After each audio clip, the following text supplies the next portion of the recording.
This is the Porsche Taycan. Now, you may not need much of an introduction, but it is Porsche's first all-electric performance car.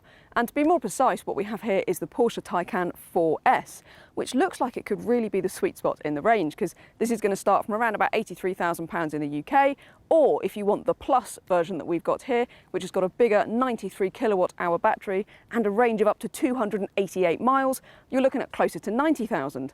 Now, that does sound very expensive, but when you think that the turbo version of this car is some £30,000 more, suddenly it looks like quite a lot of car for the money. Especially given that this will do 0 to 62 in 4 seconds itself, and in overboost has got 563 brake horsepower. So how much power do you really need? Well, let's go and find out. And most importantly, what we need to know is whether this 2.2 tonne all-electric car drives like a Porsche should drive. The Porsche Taycan then. This is so exciting. But do you know what? It does live up to expectations. And I'm so happy about that, I have to say. It's got a real sort of fingertippy, quite pointy quality to the way it goes around corners. I really like it.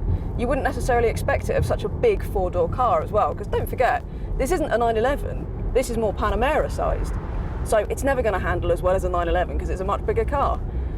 But, I mean, it's a lot of fun, and it feels fun in a very precise, very sort of textural kind of Porsche way, and I think that is just awesome.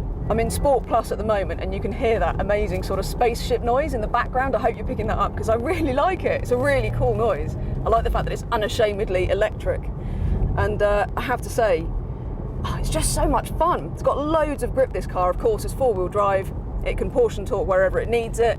And throttle response is really quite sharp.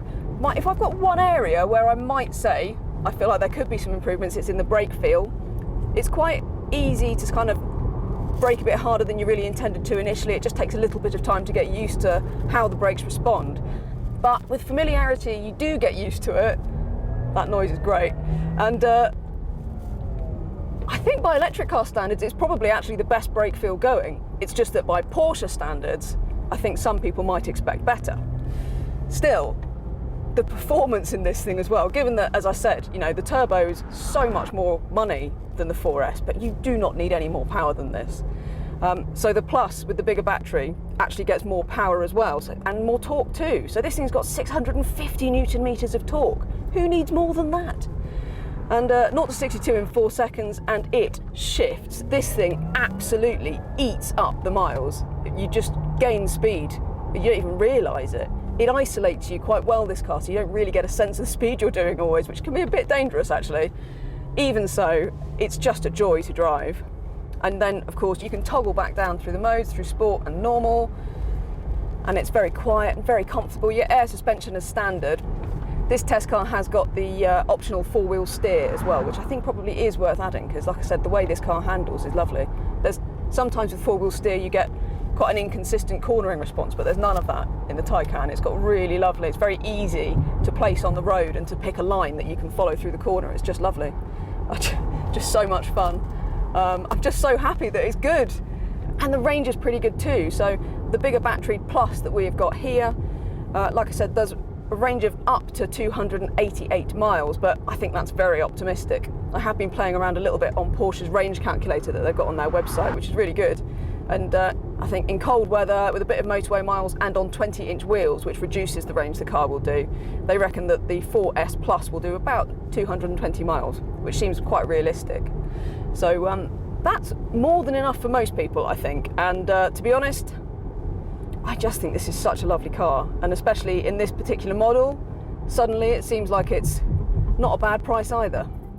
It's worth pointing out that the charging speeds on the Taycan 4S with Plus battery are the same as those on the rest of the range, which is very good news as the Taycan is the fastest charging car on sale. Plug it into a super rapid 800-volt CCS charger, such as those provided by Ionity, and it'll charge at up to 270 kilowatts, which in real person terms means that you'll get an additional 100 miles of range before your barista can finish frothing your coffee. The standard 4S does get a slower charging rate of 225 kilowatts, which will drop the 100 mile top-up from some 5 minutes to around 8 minutes. What is far more annoying is a small £294 option you'll see offered on every Taycan model called 150 kilowatt DC onboard charger. You really must add this, otherwise at the vast majority of CCS rapid charging stations in the UK, the Taycan will top up at a rather paltry 50 kilowatts. At this speed, you get 100 miles of range in about 40 minutes. Add that 150 kilowatt upgrade and you can take advantage of the 100 and 150 kilowatt rapid chargers that are becoming quite widespread in the UK and are sure to be far more common than the super rapid Ionity chargers.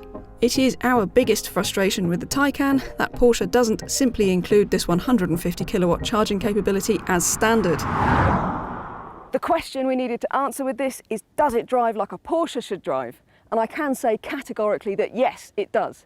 This sets a new benchmark for the electric car, and I cannot wait to see what Porsche can do when they start putting electric powertrains into even lighter, even more performance-oriented cars. Head to drivingelectric.com for all of the electric and hybrid car advice, news and reviews you could possibly want. And check us out on Twitter, Facebook and Instagram. While you're here, don't forget to hit subscribe on our YouTube channel.